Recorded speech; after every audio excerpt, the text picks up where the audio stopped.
All right. I'd like to call this meeting to order.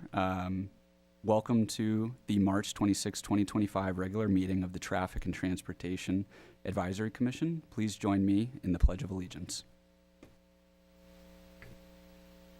Put your right hand over your heart. Again. Pledge of Allegiance to the flag of the United States of America, to the republic of the nation, under God, indivisible, with liberty for all. All right, thank you. The next item will be our roll call. Mrs. Vasquez, please call the roll. Commissioner Callahan, Present. Commissioner Guerra, Present. Commissioner Emel, Present. Commissioner Selm, Present. Commissioner Weichel. Here.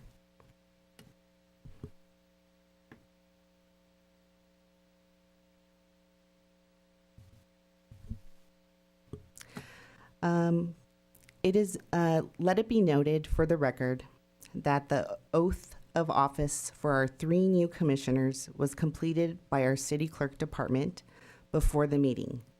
Please welcome Commissioner Rosana Guerra, Commissioner Dan Weichel, and Commissioner Kat Selm.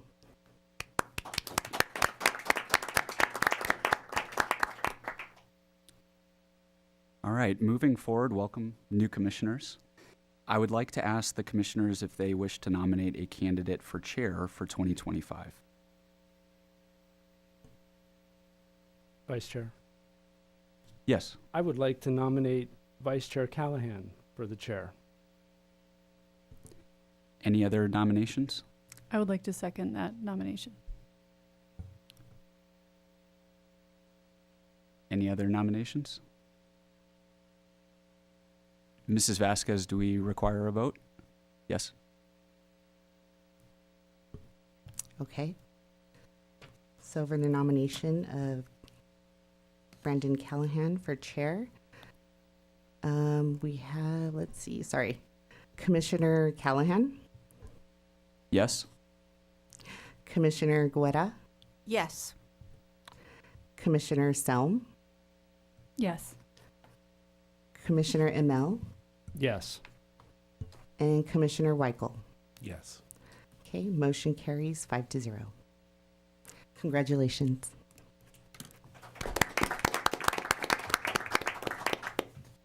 All right, thank you. And next, I'd like to ask the commissioners if they wish to nominate a candidate for vice chair for 2025.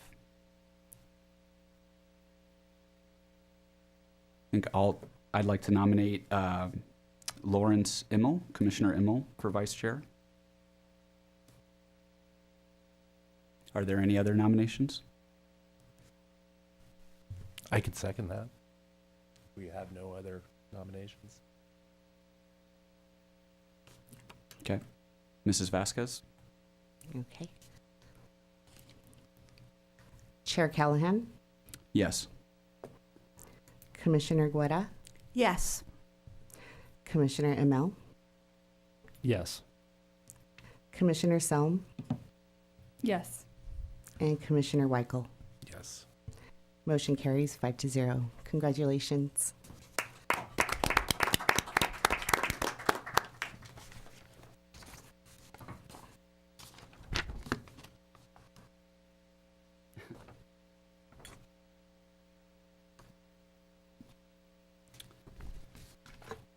All right, next we'll move on to recognition of our outgoing commissioners, Victor Hayek, Ashley Orozco, and Drew Pletcher. I believe our mayor is here, and he will be presenting a commendation that he signed. I'd also at that time like to ask if the mayor would like to say any words, and then we'll also give the commissioners an opportunity if they'd like to say anything.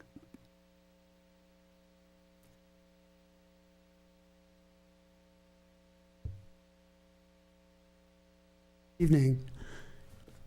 It's my pleasure and great privilege this evening to thank the outgoing commissioners who have so ably served the Traffic and Transportation Advisory Commission over several years. There are about 537 achievements noted individually here. I'm not sure I should read them, every single one. There are quite a lot of them. But I do want to recognize, in general, that public service is a noble calling. We get to help people. It's the best job in the world. And we're so appreciative of the sacrifice and dedication and intellect that each of these three outgoing commissioners has brought to the commission and to the benefit of the public at large. So Dr. Hayek, Director Orozco, Mr. Pletcher, Esquire, we appreciate your service very much, and it's my pleasure to present you with these certificates of appreciation and commendation in honor of the service that you've given. On behalf of the entire City Council and City Government, please accept my thanks.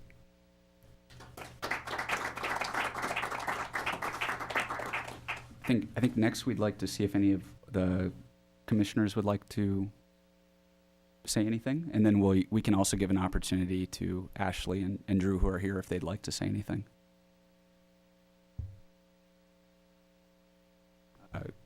Vice Chair Immel? Yes, I'd just like to say just a few words to Commissioner Pletcher and Commissioner Orozco. I really enjoyed our time working together. It just seemed like it was not long enough. It took me by surprise. I don't know why, but it took me by surprise that the clock has expired on our time together. And I know that you have different callings now, and you have different duties to fulfill. And Commissioner Orozco, congratulations on your electoral victory to District 5 of the CRPD. That's going to be, fantastic. I think we're all expecting great things from you. And to Commissioner Pletcher, Esquire, I mean, we both know the turmoil that comes with that suffix, but wherever it is you go and whatever it is the next chapter holds for you, I wish you all the best. I really enjoyed the thoughtfulness and the preparedness that you brought to the commission, and I'm going to try and do my best to follow in your footsteps. So thanks very much for the service that both of you provided. It's been great to get to know you, and the city owes you a debt of gratitude.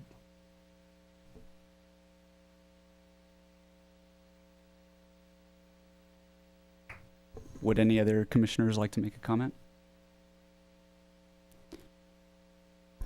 Oh, I'd like to say just thank you. And it's hard to follow Vice Chair Immel. He's a very good speaker. You both have just done a really great job on this commission, and I feel like our time together was way too short. I feel like I just started, and it's strange to be in this seat now.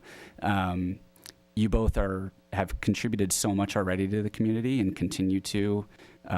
Andrew is a small business owner, and just continuing to be involved in the city and moving it forward.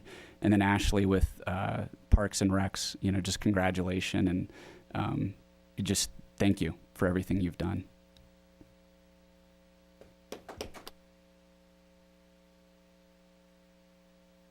And then at this time, if either of you would like to make a comment, you're more than welcome. Thank you so much. I'll be brief, but I just wanted to take a moment to first and foremost thank staff. You guys have been so wonderful with just educating, not just myself, but the rest of the commissioners, and just the work that you do on a day-to-day basis to help make our job as community volunteers that much easier. So thank you so much.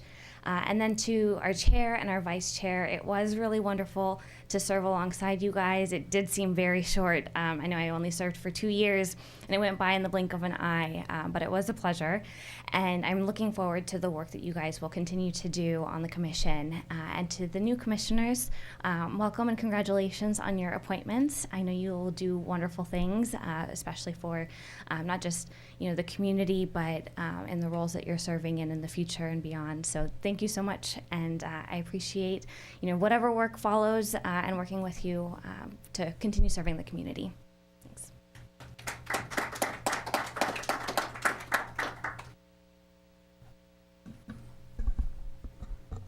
See, like you, it's hard to follow, right? It's almost like she does this for a living now. Very professional.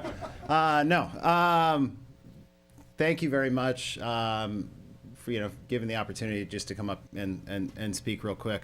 I mean, I'll start by certainly thanking my fellow two commissioners. I certainly think I look at the top here and see 4 years, and I don't know where that went. But time certainly has slipped by fairly quickly. But it's, looking back, we did a lot of great work and a lot of great things. It's probably the most productive I've ever seen this traffic commission be over the last 4 years than it really ever has, even during my first term on it back in 2016. But I want to certainly thank you. I mean, we not only got a lot of great productive work done, but really we were a voice for the people.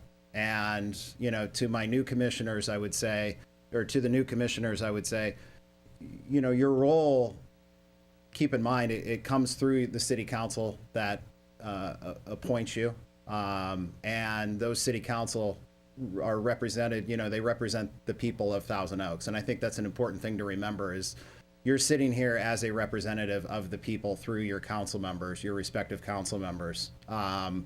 Keep that in mind, because this role requires a lot of tough decisions, and we have the greatest staff in the world. I mean, I will echo it as like so many commissioners who've come before me and Commissioner Roscoe.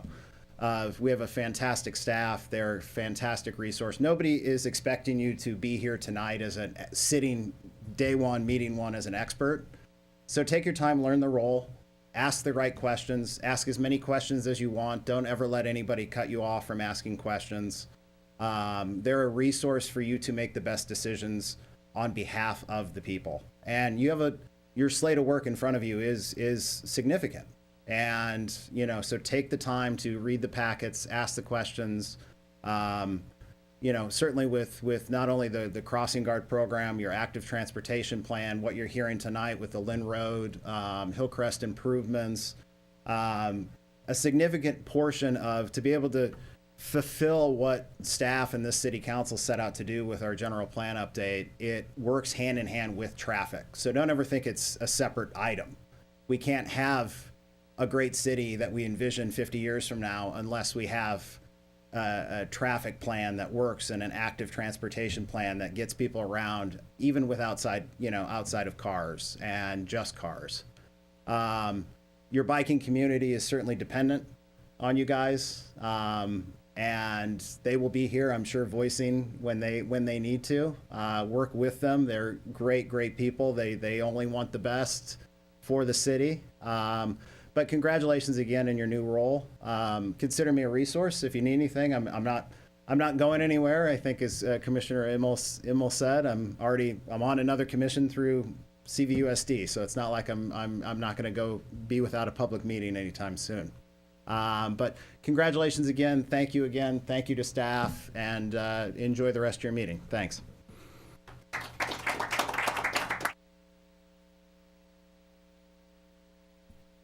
Well, thank you very much. Our next item is public comments. Mrs. Vasquez, do we have any speakers? We don't. Oh, we do. Oh, I'm sorry. I'm Yes, sorry. We do. Yes. I'll say So, yeah, if you can, please make the public comments announcement.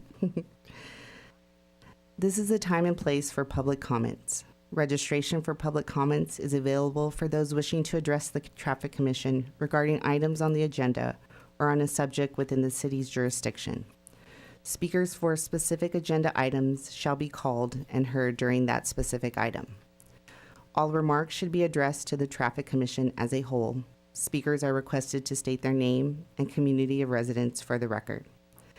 Under state law, public comment matters may not be considered by the Traffic Commission unless listed on the agenda, but may be referred to the city engineer for administrative follow-up. One individual has requested to speak on this item. No written statements have been submitted. Also, please silence all cell phones during the meeting, and also remember to mute your microphones when you are not speaking. Mr. Mayor, the floor is yours. Thank you, Chair, and welcome, Commissioners. I just want to echo what's already been said and offer my own word of welcome to the 3 new commissioners we have this evening. Congratulations on your swearing in. I'm proud of all of you. I know you'll do great things here. And I just want to alert you to 2 really exciting opportunities you have in the weeks and months ahead. First, as was just alluded to, we are undertaking a major revision of the city's active transportation plan over the next weeks and months, and you will be intimately involved with that. And this is important on 2 grounds. One, because it will make our city an even better and safer place to walk and cycle and have mass transit and do other things beyond just driving around in cars. And we're all for that. And 2 is that there's a environmental aspect to this as well. We know from the Climate Environmental Action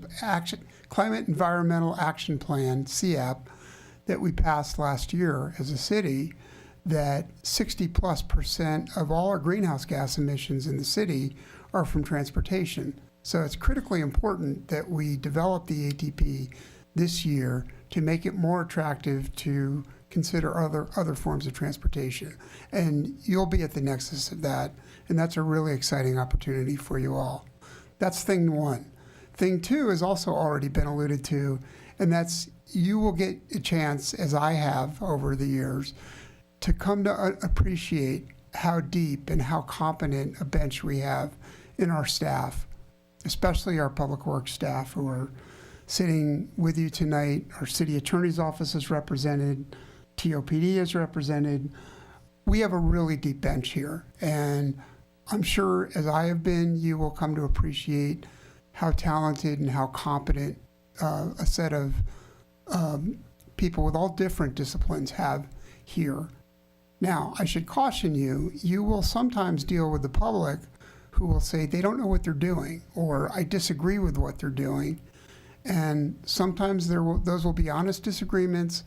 Many more times, it'll be from a lack of understanding of either what existing rules are, or there may be some process that the public doesn't understand, that there's a very good reason we go through that process. And so part of your job will be navigating that set of, I don't want to call them constraints because they're not. They're guidelines to help us all make the best decisions for everyone. But as long as we're accountable to the people who put us here, and that's the public, as long as we can do that, and as long as we can draw on these wonderful resources you have sitting here, I'm confident that you all will do a really fine job here. So again, congratulations and welcome.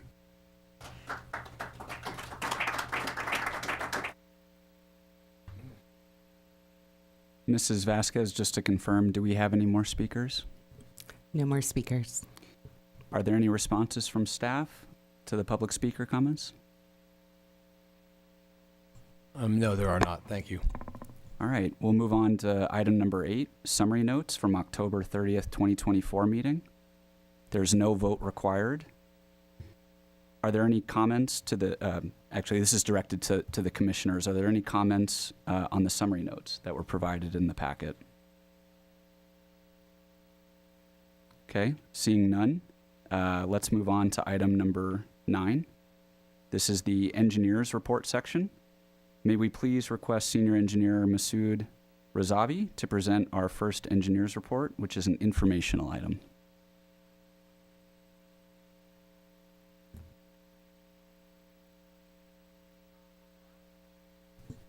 I gotta remember.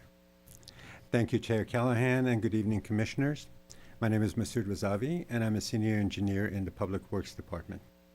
Tonight, I'm providing you with an update on the Lynn Road Class 4 Bike Lane and Pedestrian Improvements Project. Since it's been a while, few years, since this project was brought up to the Traffic Commission and to provide the new commissioners with total picture, tonight's presentation will include the project background and explanation of different bike facilities. We'll also discuss the project details, both on the US 101 overpass and the city right-of-way, the bike separation options, and finally, our recommendations. These last three items have been revised since my last presentation due to public comments, Caltrans input, and feedback from the BAT. As to the reason we're here for this project, the project will enhance mobility for all modes of transportation, particularly pedestrians and cyclists. It improves access to transit and shopping. It connects the missing links that exist in the sidewalks, and it will comply with accessibility requirements. The city has an ongoing program to provide mobility for pedestrians and cyclists throughout the community, which include the ATP, the Active Transportation Plan, and the LRSP, the Local Road Safety Plan. These documents demonstrate the city's commitment to providing a complete streets network of roads and are the blueprint for future citywide prioritized bicycle and pedestrian improvements. Both ATP and LRSP have identified Lynn Road as a high priority roadway. There are 4 types of bike facilities in California, and they're classified as a Class 1 or a trail. This is where both pedestrians and cyclists are totally separated from traffic. A Class 2, this is a painted striped bike lane. A Class 3 is a shared roadway. And a Class 4 is a separated bike lane where a physical barrier is used for separation. So let's talk about the project details. Lynn Road is one of the city's major arterial roadways with posted speed limits of 45 to 50 miles an hour and only has bike lane striping in the city right-of-way. The project's limits are from Gainsborough Road on the northeast to Reno Road on southwest, about 5.5 miles. Within the city's right-of-way, this project will convert the existing buffered Class 2 bike lane to a Class 4 separated bike lane.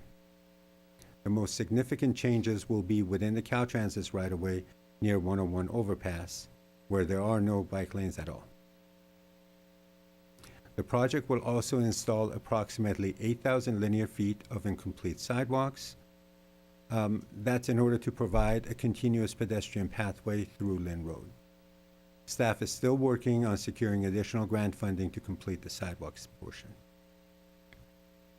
Now, looking at the project improvements, the highlighted segment is within the Caltrans's right-of-way.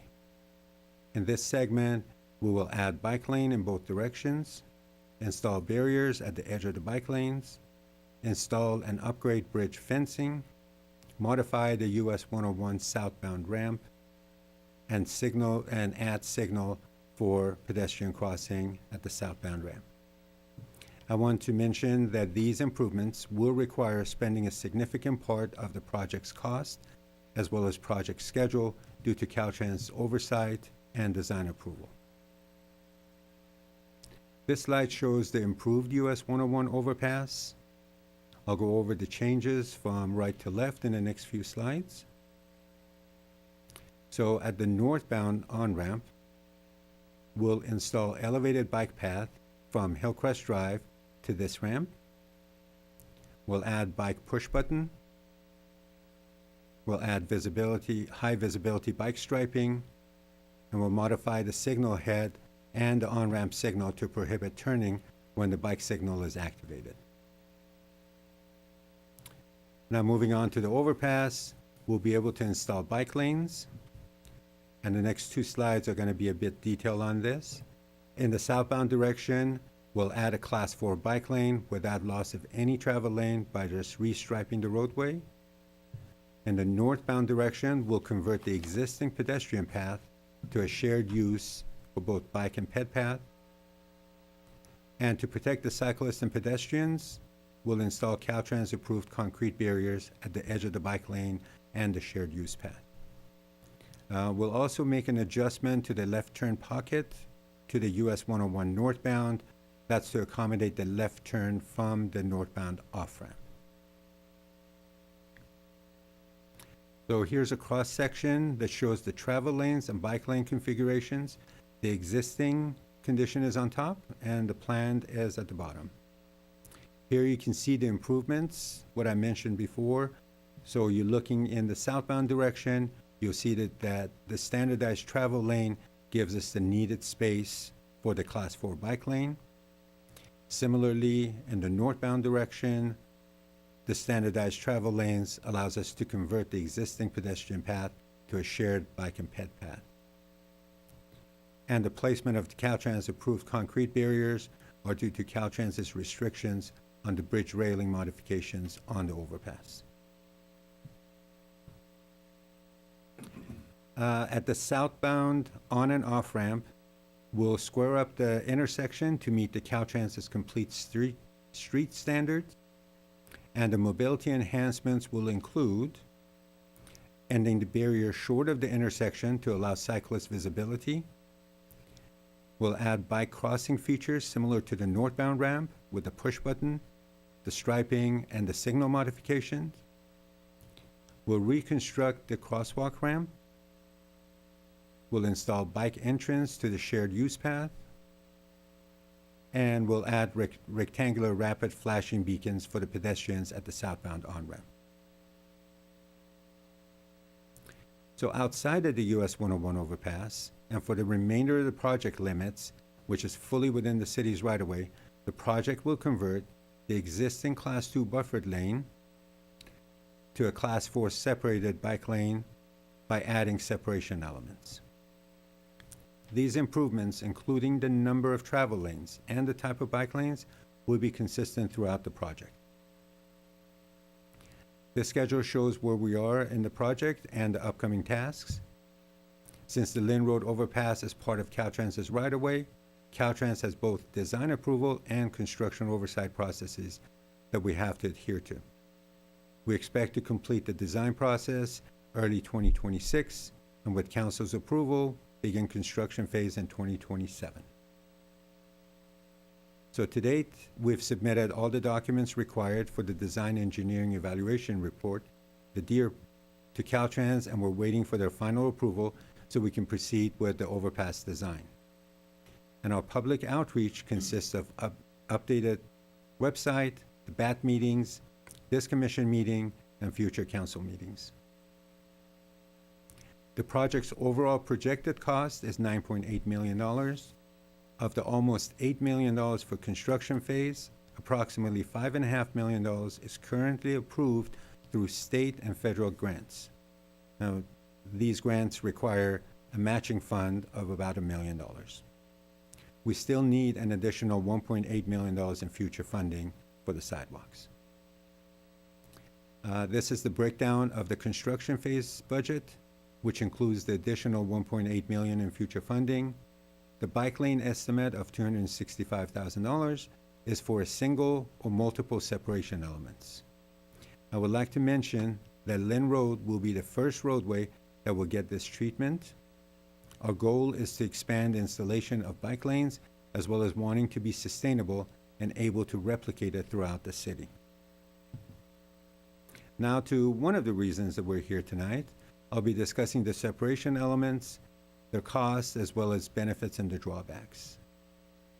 So starting with the flexible delineators, these are economical, easy to install and maintain, and are used throughout Ventura County. They give easy access to emergency vehicles as well as during emergencies. However, they could be damaged easily and need frequent replacement. Rumble strips, these are have low initial cost and no annual maintenance. They introduce sensory deterrent elements through vibration and sound and serve to alert drivers to adjust their steering, especially the distracted motorists, if they inadvertently enter the buffer zone. However, these are uncommon in the urban areas and may result in additional noise.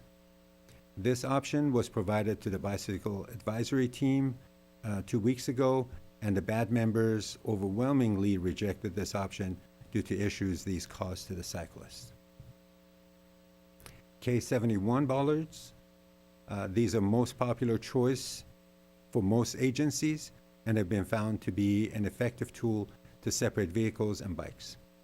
Due to their flexibility, they can withstand 65-mile-an-hour impact and can be used multiple times by replacing the sleeves, making them economical.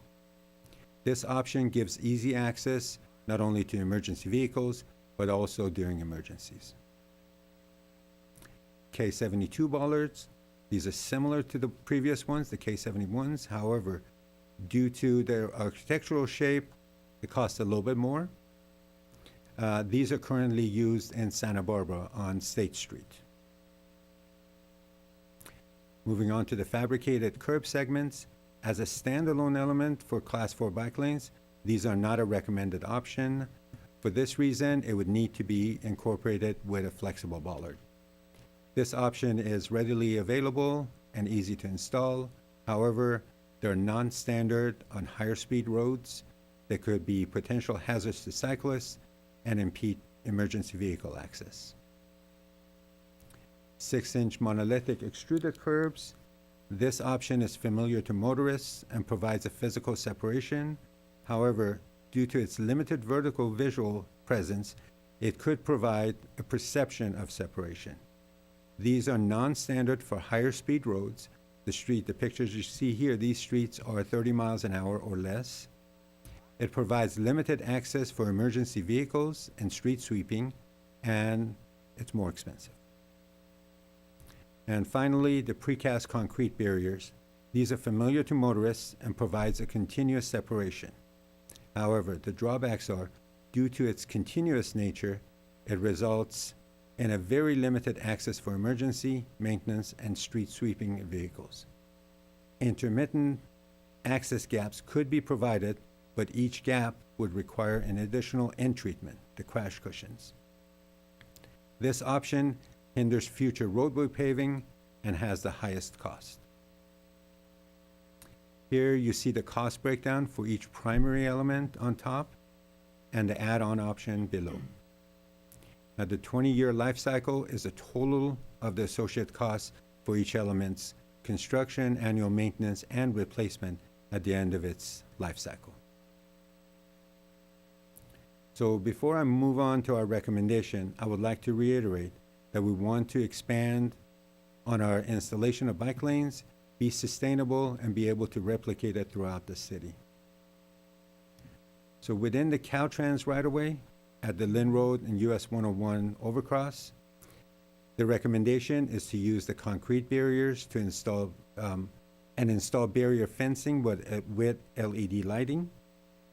Caltrans staff required the use of the concrete barriers at the edge of the bike lanes per their specifications due to limited rail height at the bridge perimeter. So here's a rendering of the Lynn Road overpass at US 101. You can see the shared use pad in the close-up, and I found how to do this. And if you look close to that red car, you see the barrier, you see the fencing, and there's a cyclist we've rendered. So that's where the bike lane would be.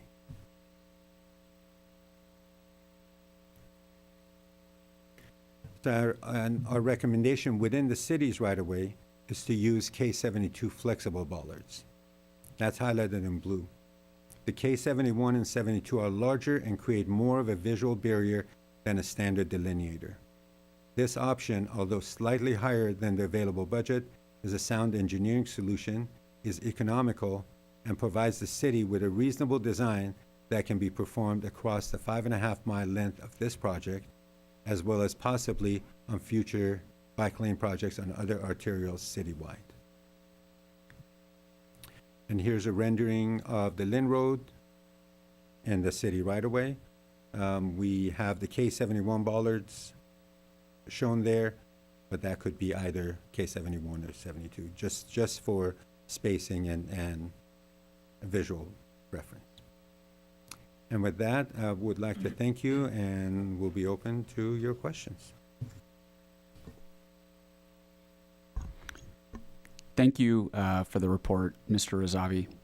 At this time, I'd just like to ask fellow commissioners here if we have any questions for staff. Commissioner Selm? This is my first time, so I don't know how we do this, but I have a couple questions. Do we want to like skip around or? You can ask all of them at this time. Oh, Yeah, thank you. sure. Thank you, Chair. Thank you all so much. This is such an exciting project, and this goes right through my neighborhood, so I'm just so thrilled, and thank you for all the hard work that you put into this and for the cost analysis. So I'm super thrilled. So I'm just curious, and this will actually make me more likely to bike, so thank you for that. I'm curious, my first question, a softball one, is could you describe more the Caltrans approved barriers? Are those just K-rails? Is that how we could think of them, or what are those exactly? You can think of them as K-rails. They are specially designed. They're not as wide as, the base of them are not as wide as the K-rails. The K-rails that you see for when they put something while they're doing construction, they're not permanently fixed to the ground. These will be. They're about 2 feet wide, and they actually taper up to their design is we have to follow that. So it's 2 feet wide and it goes up. So, and it gets anchored into the bridge deck. Excellent, thank you. My next question has to do with the Class 2, the section that goes from Gainsborough to the 101 bridge. I'm curious why that is still a Class 2, the southbound direction. We looked at, the width of the street, the roadway doesn't allow it. If you notice going northbound on Hillcrest to Gainsborough, going northbound, there is a Class 2 separated bike lane there because the width allowed it. On the other side, we only have the roadway and we have a Class 2 that would come down. We've looked at adjusting it, but there's nothing, we don't have the right of way to make that adjustment. Yeah, that's right. I see that. I can picture that in my mind. So thank you for reminding me of that. I guess my last question has to do with the concrete barriers versus the bollards that we're discussing. Did your team look into the studies on perceptions of actual safety and the actual safety of concrete barriers versus the other options that you explored? And if so, can you kind of describe maybe some of what those studies look at? You can. Yes, we've been looking at all of the options along the way. There, as Masood alluded to earlier, there are some obviously pros and cons with each approach. The beefier concrete barrier would provide a more of a perception of the security for the bicyclist. However, as he also alluded to, just because of the size and scale of not only this project but all the other arterials throughout the city, I guess we're trying to find a reasonable solution that provides an enhancement, improves the safety for both the motorists and bicyclists, and can continue to be deployed, and also one that is being commonly used in Southern California for this type of application, and trying to find that sweet spot there. If I can add, when we were at the BAT meeting a couple of weeks ago, the BAT members did not want a K-rail. They did not want something that was solid, because if there is something in the roadway, they want to be able to tree branch, or they want to be able to avoid it. And with a K-rail, they either have the option of tripping or hitting the K-rail. They're going to hurt themselves either way. This way, they do have that option. That's really helpful context. Thank you. I appreciate it. I'll yield to my other commissioners. Thank you. Commissioner Guerra? Thank you so much, and thank you for such a thorough report. I just have two kind of curious questions, and definitely that roadway is very windy, and there's a lot of traffic at different peaks, right? With going to school, with going to work, and I'm wondering how the bike lane would impact that, and if you've looked at adjusting for the traffic lights so that there isn't that much backup. Again, I can begin. Thank you for the question. This project, as it's evolved through the design phase, at an earlier juncture of the design phase, it included repurposing of some travel lanes to become the bicycle lane. However, Masood and his team have been able to work with Caltrans and work with our engineering consultant to be able to reconfigure the project that it, as it currently stands, does not require any loss of vehicular travel lanes. So there will not be any impact to motorists in terms of road diet or losing lanes or any of that. And as a result, what happens at the intersections is basically the bollards or the treatment has to stop at the intersections to allow for the right turns and left turns and all of that. So with those combination of factors, there really shouldn't be a negative impact to the motorists or to the traffic or people going to school, et cetera. So you wouldn't need to do any adjustments with the traffic lights to account for the stream of traffic or anything like that? That is correct, yeah. No. Right. So the only other question that I have is on the bollards themselves. It wasn't clear in the picture if there was a reflector light so that in the evening it's easier to see for not only for bicyclists but for motorists too. And I know a lot of people bike at night, so thank you. Both options, both K71 and 72, they do have the reflectors on them. That's not, it's a standard item on it. It's molded so that can be put on there, the reflector can be put on there, and the reflectors can be replaced if the bollard doesn't have to be replaced all by itself. So the bollards are plastic, they're not hard, they're not solid.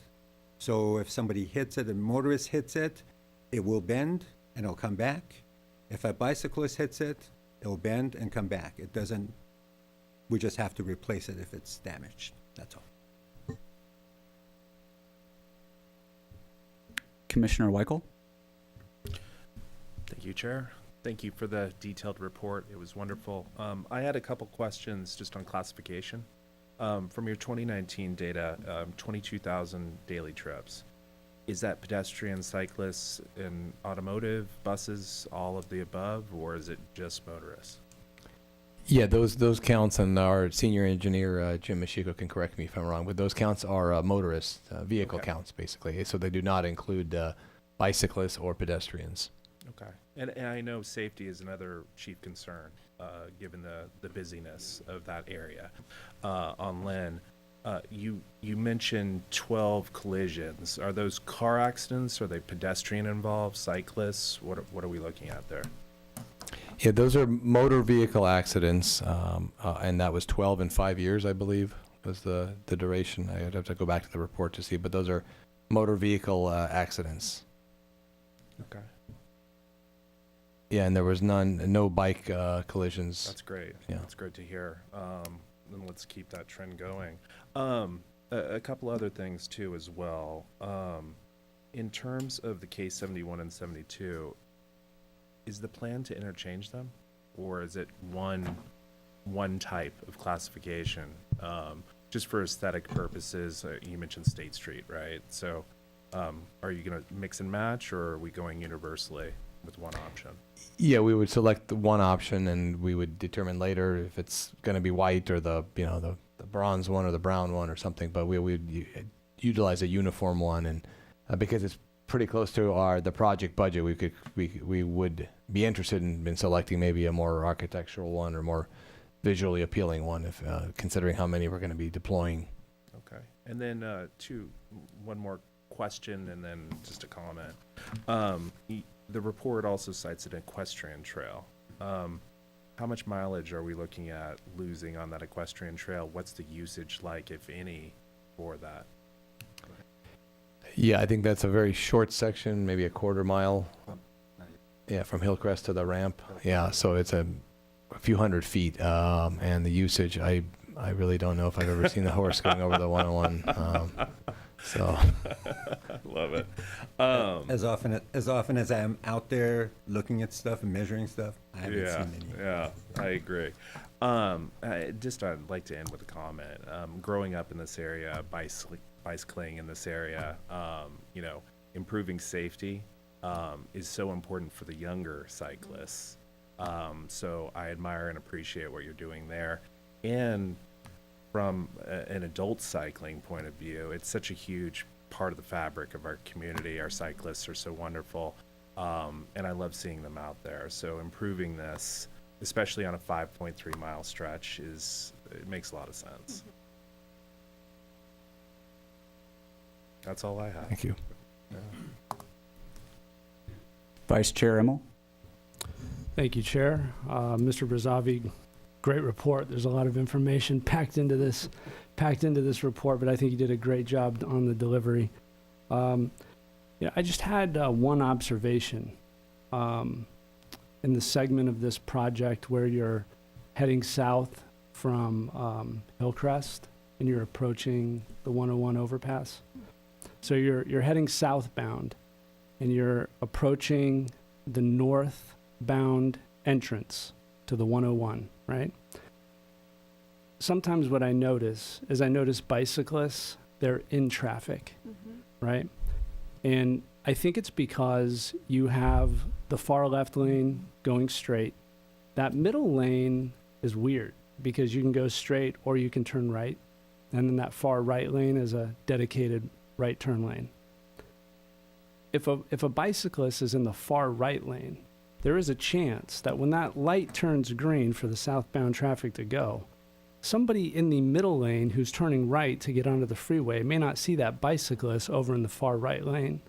And so I heard in the report that you had mentioned, I think, that there was I don't know what you call it, what the technical term is, but a button, an activator on the curb there for bicyclists to push if they're going to cross.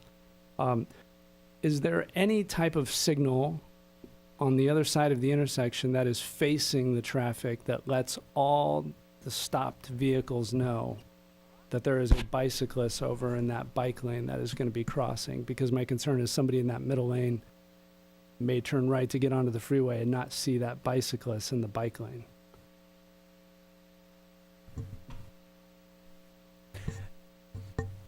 So currently, that's the way it is. Right now, there's no signal. What we're doing from Hillcrest to the 101 on-ramp, northbound on-ramp, we're moving the bicyclists to where the equestrian trail is. So we're actually creating a raised bike lane for them. So they'll have essentially removing them from the roadway. Right. Yeah. We're removing them completely from the roadway. When they come to that off-ramp or to that on-ramp, they can press the button. When the light changes, that light will be adjusted. There will be a bike-only or a red light for bikes, similar to what pedestrians are. But when the bike button is activated, the light will stay red for the motorist. It'll turn green for the cyclist to go. There's something similar that is on Rancho Road to the 101 on-ramp. It's something. It's going to be similar signing. Oh, that's great. Now I feel embarrassed for asking the question as if you guys didn't think of that. So, great. Thank you. Yeah, I echo the commissioner's kudos to you on your report, Mr. Razavi. I had a similar question with just being so many cars on that overpass. What the visual mechanism is to let someone know there's a bicyclist coming across. You don't happen to have like a visual of what that will look like, do you, in your deck? Unfortunately, not. Okay. I have other things that I figured you would be asking, but not this one. That's okay. I think you did a good job describing it. The lanes appeared to be narrowed on the overpass section down to, I think the minimum was 12 feet width. What is just out of curiosity, what is the minimum that can be? Yeah, I think the lane minimums, in at least on our city roadways, on our arterials, the narrowest we've gone is 11 feet. Right. However, Caltrans may have different requirements over their section here, and so 12 is considered pretty standard. It's not extremely narrow. Okay. Actually, Lynn Road north of here, as you go up toward Gainsborough, is already at 11 feet. And that was done. And many of our other roadways, Avenida de los Arboles was done the same way. It's kind of a semi-traffic calming feature. Right. You mentioned 1.8 million needed for sidewalks in future. I know that's not the purpose of today's meeting, but is there a roadmap on how you plan to secure that additional funding? Yes, there is. We are, Caltrans is actually, or California Transportation Commission, Caltrans, they have a call for project that opens March 31st, that we can apply for additional funding. We're going to be going out for a lot of money for a lot of projects. So where there's money, I mean, I have no problem holding my hand out and getting more money for it. So, but yes, we will be going out for more money. We're hoping to fund this, the remaining 1.8 from the grant funding that we get. Commissioner Weichel? How will repaving schedules and some of the other things that are happening on the left side of the road or the other side of the road affect, if at all, this project? Like, so, for example, repaving, any kind of maintenance work, it's completely independent, right? This is independent. We've paved the Lynn Road in 2018, 2018. So it has a while to go, and that's why there is the striping that is the Class 2 striping, the wider striping where we're just simply going to be putting bollards in.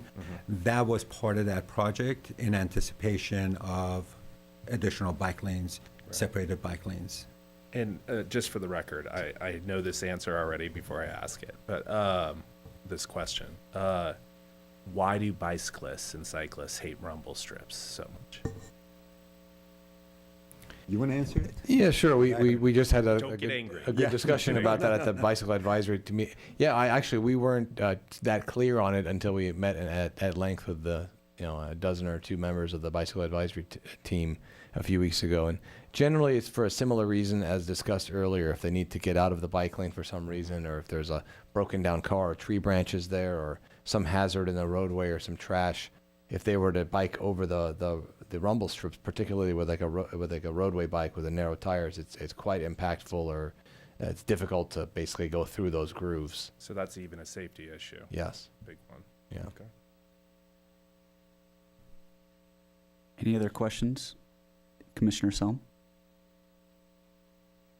Yeah, I have a few more. I'm trying to wrap my head still around attachment 2, I think it is. And I'm just, apologies for pulling us back to this, but the modifying the traffic signal, can you restate which ones are going to have that? I understand that it's the northbound entrance. Is it also the exit? Yeah, can you kind of show us which ones again are going to have the signal modification for the bikes? So here, I keep forgetting. So here's the overall picture. This is what we've submitted to Caltrans for their approval, for their review and approval. So and my mouse can't go over there. So if you're looking on the right-hand side, the signal modification will be, as a matter of fact, I may be able to. Oops. Signal modification will be right there on the northbound side. On the southbound side,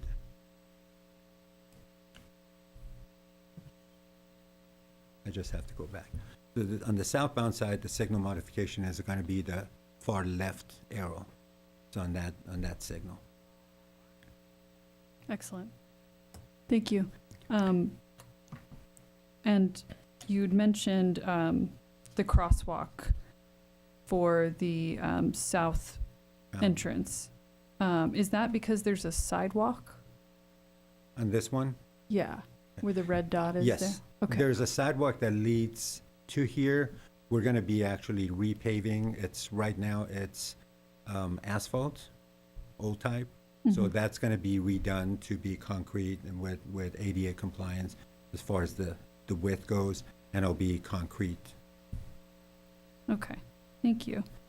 Can you speak a little bit about rerouting traffic when construction is happening on the bridge, and like how maybe that's a question you don't want to answer, but just maybe how long that would take and what the expectations are? Our initial goal is not to reroute anything, but we know better. At this point, everything is going to revolve around anything that we do. We have to submit a traffic control plan, a detour plan to Caltrans, and they haven't asked for that yet. We'll have meetings with them to get what their thoughts are. They're the ones that do this on a regular basis. They deal with all cities in California. So we're the babies, we're the infants in this. This is the first one that we're going to be doing, adjusting this, or actually second one, but this is the first one that I'm doing. So hopefully we'll get that. We're trying to mitigate detouring as much as possible, because it is not, if you look at this, this on-ramp, off-ramp on the southbound direction, it is not a typical on-ramp, off-ramp, versus the northbound, it is. So if we were to do anything, we could divert the northbound traffic to get off the freeway and go back onto the freeway, just on a straight shot. Just going from off-ramp to on-ramp. In this case, we can't. In this case, in order for somebody, if we do anything, they would have to enter, they would have to go through Hillcrest to get back on, or go southbound on Lynn, make a U-turn and come back, and it's not feasible, and we really don't want to add any more traffic to the city from the freeway, especially going through Hillcrest. So we're going to try to do as much of this work overnight, do it on weekends, after hours. So we're looking at the rush hour. We have traffic engineers, a consultant that's going to be working on that. So to put it simply, no, we don't have a plan yet, but it's not, yeah, we are thinking about all possible solutions to make sure that it's as seamless or as easy to the residents as possible. I appreciate that. I mean, to do any great project like this, it's going to take a little bit of work like that, but I appreciate you mitigating that and thinking through that for us. Thank you. Do we have any other questions for staff? I think at this time, Ms. Vasquez, do we have any public speakers on this item? No, we have no public speakers and no written statements have been submitted. Thank you. So at this point, I'll close this item to public comments and open it up for discussion among commissioners. Would we like to have any further discussion on this item? I think I'll just chime in. I think it's great as well. You know, the more we can encourage biking in the community is great. The more we can do it in a safe way is terrific. Just from a little bit of past experience, when I worked at Oak Park Unified, we had these, pretty sure they were probably the K71s, because they kept falling apart. And so I think going for a little bit more robust bollard delineator, K72 is a good thing. So I'm in favor with your recommendation there. Commissioner Weichel? Yep. I also love the illumination, the lighting, because lighting is safety, especially at night. So great job. Thank you. And so this, as a reminder, this report was an information item. And so there won't be any additional action at this time. Thank you, Mr. Razavi. So at this time, we can move on to 6B. May we please request Senior Engineer Jim Mashiko to present our second engineer's report, which is also an information item.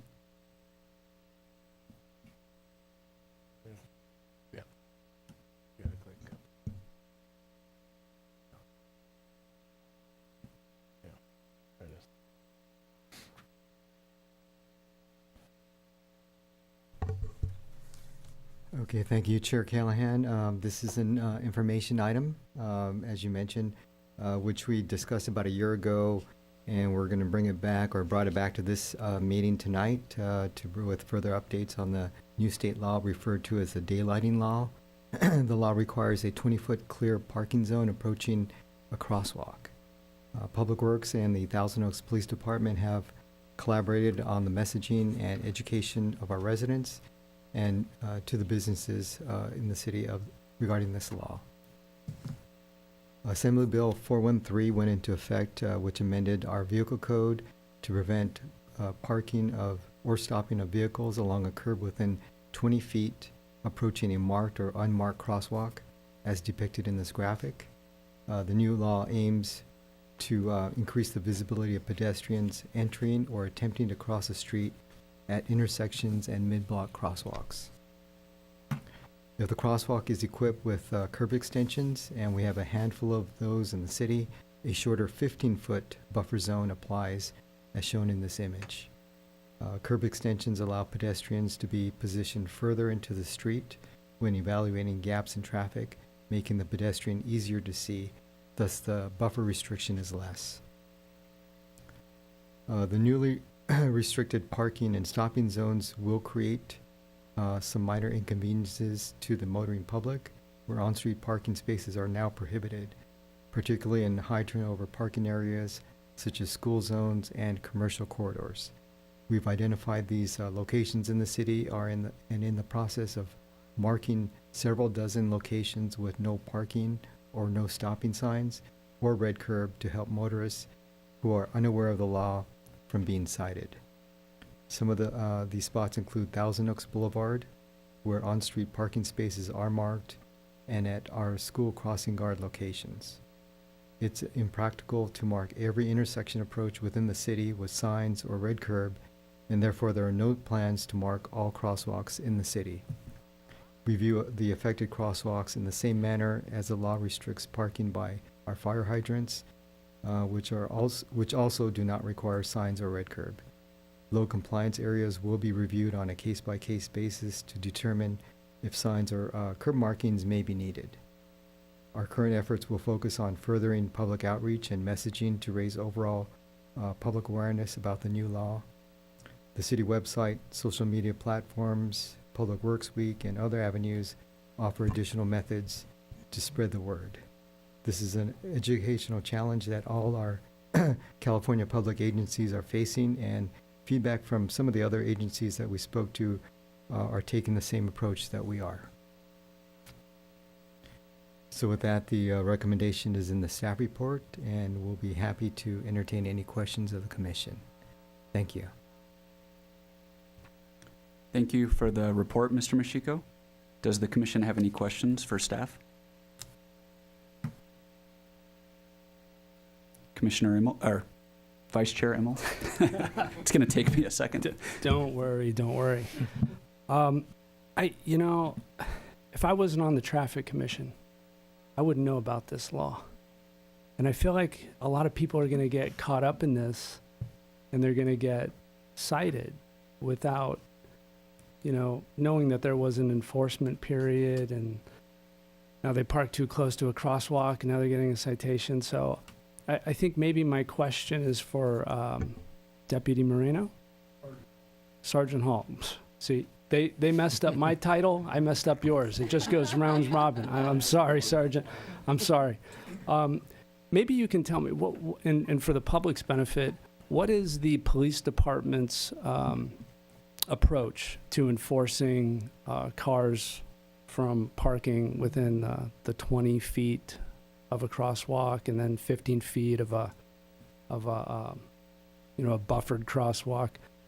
I think maybe the public would like to know how aggressive the police department is going to be on enforcing it.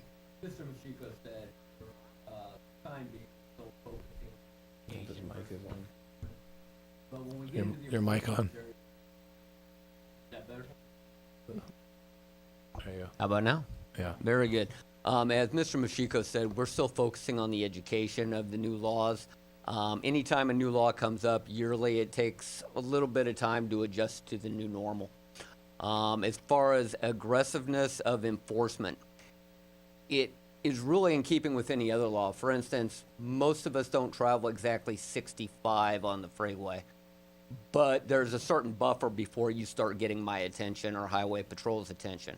For instance, if you were parked within 19 feet, technically you're in violation of the new law, but some leeway can be given there because we don't expect everybody to accurately be able to visually estimate 20 feet. But that's a big difference than if your bumper is touching that crosswalk, which is a blatant violation. So although we're still focusing on the education, there'll come a time for the enforcement. And both the deputies and our parking enforcement have the discretion on whether they're going to issue that citation or not, just like I, as a motor officer, have that discretion to issue the citation or not for other violations. So I think it's going to really boil down to how egregious that parking violation is within that limited sight distance, that 20 feet or the 15 feet with the curb extensions.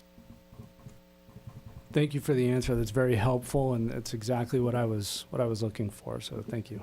Okay, and I just want to add a few more things, or at least one more thing. As I mentioned in the presentation, what we're doing is we're focusing on the most highly traveled, high turnover locations, which are our crossing guard locations, and those are the ones that probably we would get some complaints on. Although we haven't really gotten very many complaints regarding this law, and also we're focusing on Thousand Oaks Boulevard, which is another location where we have crosswalks where we do have to remove some marked parking spots.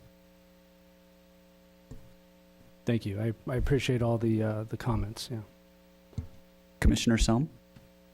Thank you. I'm curious, in the staff report it says that the law applies in the same manner as parking restrictions adjacent to fire hydrants. Is it kind of up to the city to determine how you're enforcing? So you could stripe wherever you want, at a fire hydrant or at a curb, or it's just sort of up to your discretion, or how do you kind of determine that? Yes, it's basically up to our discretion because we have hundreds of hydrants. Basically, they're not marked in the city, except again, it's sort of like the high traffic areas, school zones. We'll paint the curb red in front of the hydrants there, and then some of our commercial corridors, Thousand Oaks Boulevard, you'll probably see hydrants painted in those areas. So we're sort of looking at, how do we treat our hydrants? This is probably how we're going to apply this law to, similarly. Right. I guess to add on to whether or not the hydrant is marked with a sign or a red curb, it's still enforceable. And this daylighting law is the same thing.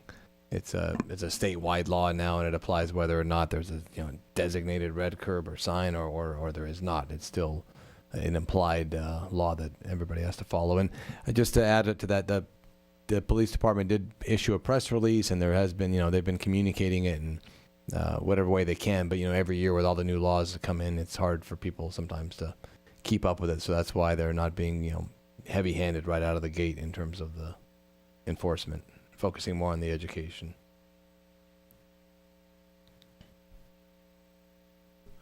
I'd just like to speak on behalf of the whole commission and say we all drive 65 miles per hour, all of us. Very comforting to know.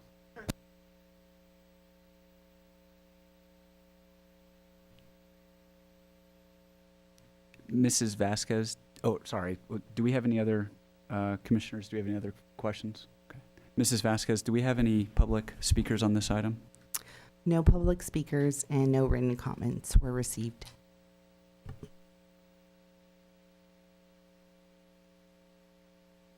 Okay, so at this point, I will close this item to public comments and open it up for discussion among commissioners. Would anyone like to share any just general observations or comments on this item?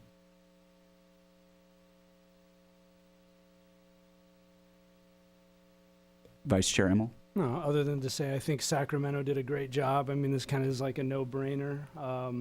It makes you wonder why we were getting away with parking over crosswalks in the first place for so long. Because, I took from the report that, and I think it was the police department's press release, that Hoboken, New Jersey has implemented a very similar law, and their pedestrian fatality rate has gone down to 0% over the past 7 years or something like that. So, I mean, it's obviously a well thought out revision to the law, and I think we'll welcome it here in the city. So, no critique from me. Thank you. Commissioner Guerrero? So my only thought would be to continue the social media push so that, as Commissioner Immel said, we can let the public know what because I can tell you no one knows what daylighting law is. And so it's would be like a really thoughtful social media push to let people know what this is, what the benefits are, and how it impacts the actual safety, not only of families, but of children.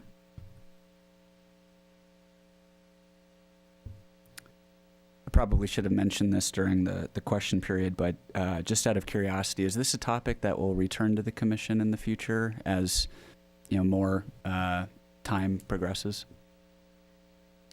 It's not anticipated to, unless there's something significant to report or some new findings, or there's some trends that we want to discuss.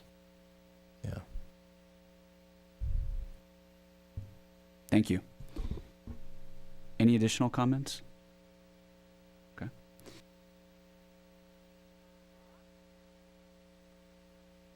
So again, on this item, there's no vote required, as we are just receiving the report. Thank you, Mr. Mashiko, for the update. And now we're moving on to item 10, status report of prior traffic commission recommendations. Okay, yes, thank you. That basically just want to inform the commission that we reviewed our speed hump petition last October for Montgomery Road between Jans and Briarcliff, and we did receive an appeal submitted by one of the residents of that street. So we will probably be looking to take that to City Council. However, at the current time, we're working with the residents on alternative measures. Okay, thank you for that update. The next item is commission referrals.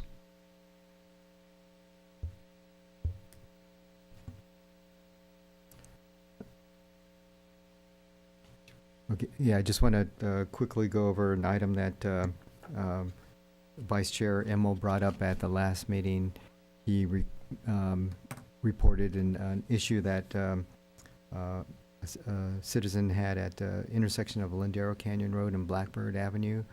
We did go out to the intersection, and we did find that there was an issue with some of the landscaping. It's a T intersection, so people trying to exit from the T leg, there's some vegetation that is impairing the visibility. I think we'd had the vegetation trimmed back in October, or I think that would be November. I think since then some of it has grown back, so I think we're going to have it trimmed again. And then we did advise the police department to deploy the radar feedback signs in that area of Lindero Canyon Road due to the concerns over speed.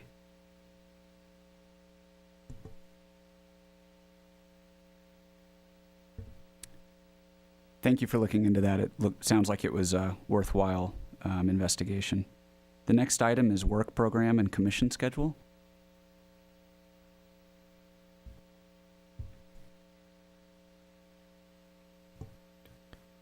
Okay, yeah, there's really nothing to report on there. It's just something that if you just want to look ahead at some of the items that the commission will be looking at down the road. We don't have anything pressing at the moment, but things coming in spring and summer.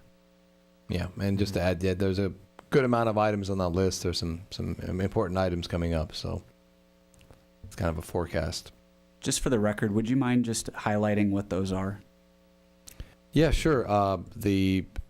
Our annual crossing guard count is one of the items that will be coming. That will likely come to the next meeting. I think we should be able to have that by May or June at the latest. I think last year we did it in June, and I think we're endeavoring to try to do it earlier this year. So potentially May, the traffic commission meeting at the end of May, that item could come. We also do a re-ranking and reevaluation of our traffic signal priority list every couple of years, and so that's due to be re-updated this year. So we'll be bringing a report in terms of where the potential future traffic signal locations rank in terms of all the different criteria. Basically, which ones are we going to be proposing to build next? And several other items that go down the list. There's some speed limit item discussing the new general plan mobility element, active transportation plan, as the mayor alluded to earlier. That's a endeavor we undertake every 5 years, and to basically map out where the future bicycle and pedestrian improvements need to be focused on citywide, where the linkages need to be added to create a better network. And then that also allows us to go and get grant funding once we get those projects ranked. And then several other items. Radar feedback signs, we've installed several over the past few years, and we have up to 17 more that we're going to be deploying to help try to do some awareness and help calm traffic down on some of our arterial roadways. Roadway restriping, we going to be looking forward to next year's paving project.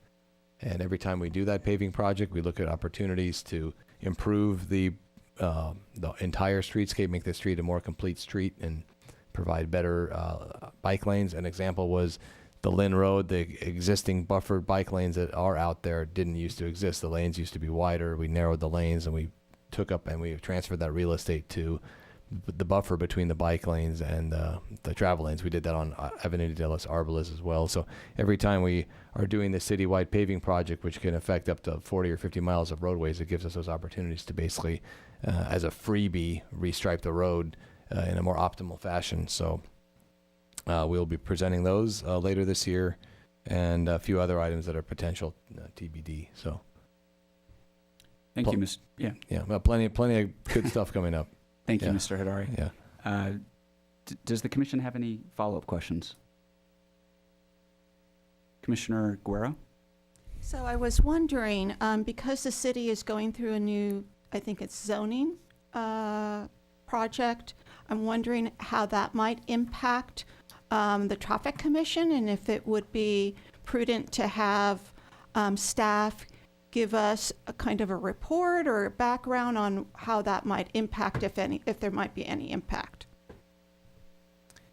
Yeah, I can start on that one. My understanding is that project is being done to align maybe where the general plan has established. So the general plan itself had an exhaustive traffic analysis done in order, and it was a significant component of the general plan, as well as it's actually the whole mobility element. So, and all of the future projects as they come, obviously they will have their own traffic studies and environmental documents, but as a whole, the general plan was evaluated, and I don't believe there was any areas that of concern, but you can discuss it further. However, that is one of the potential items that we will be bringing. They're all related. It's the new general plan designations and how that fits with traffic. So,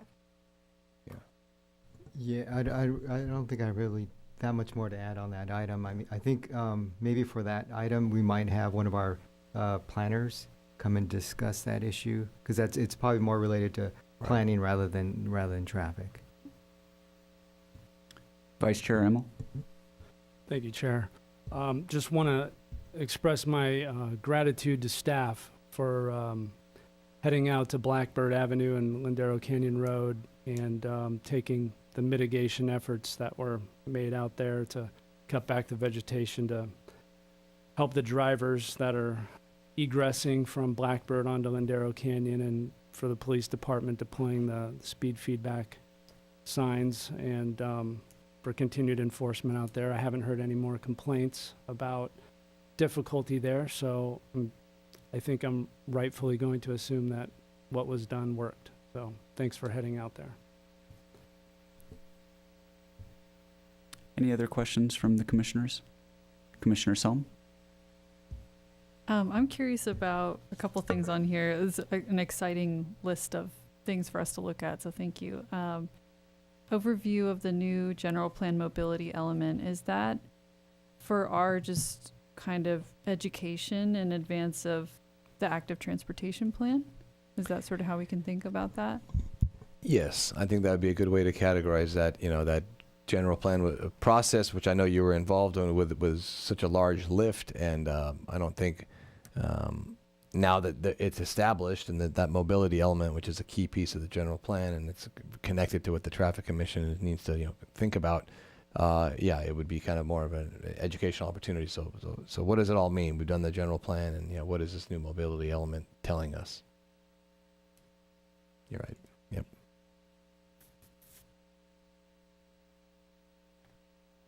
Okay, thank you. The next item is Traffic Commission comments and discussion. Are there any general comments or discussion from the commissioners?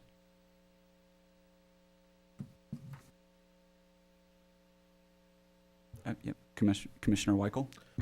Going back to that daylighting issue that we had discussed, schools might be an asset, to get word out, because that's parents are all there.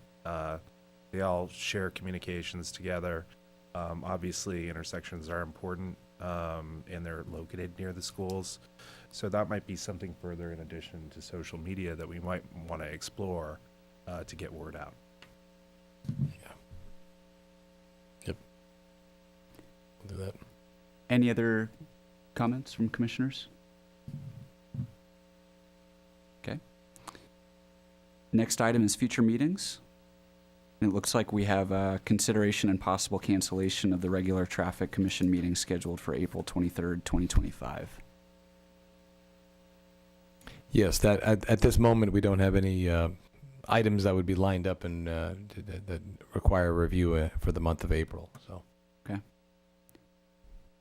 Will this require a vote? Okay. Yes. Mrs. Vasquez?